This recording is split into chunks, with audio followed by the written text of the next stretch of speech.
High বন্ধুরা, আজকে সবজি নুডলস রান্না করব। তো যে গাজর, আলু, সিম একসাথে কেটে নিলাম, সাথে কাঁচামরিচ। তো এখন নুডলস রান্না করব। তো এই যে কড়াইতে তেল দিয়ে দিয়েছি, তেল গরম হয়ে গেছে, দিয়ে দিলাম পেঁয়াজ কুচি। নেড়ে চেড়ে একটু লাল লাল করে ভেজে নেব। তো এখন দিয়ে দিব সবজিগুলো, পরিমাণ মতো লবণ,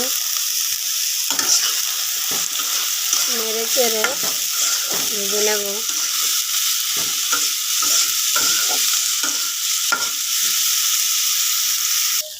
তো এই যে বন্ধুরা, সবজি ভাজা হয়ে গেছে। তো এখন আমি এর মধ্যে দিয়ে দেব এই যে দুটি ডিম নিয়েছি, এর মধ্যে দিয়ে দিলাম। দিয়ে নেড়েচেড়ে একটু ভেজে নেব।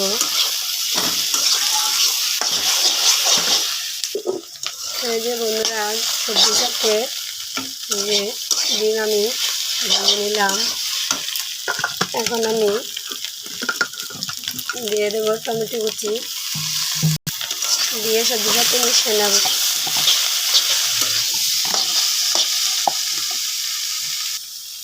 এখন দিয়ে দিলাম নুডলসগুলো, নেড়ে চেড়ে মিশিয়ে নেব সবজির সাথে।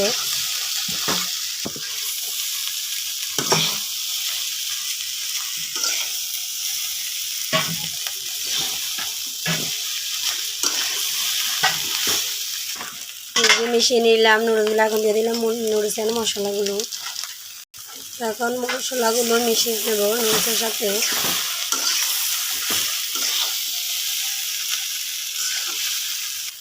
তো এই যে বন্ধুরা, সবজি নুডলস রান্না কমপ্লিট। যদি ভালো লেগে থাকে তাহলে পাশে থাকবেন। ধন্যবাদ।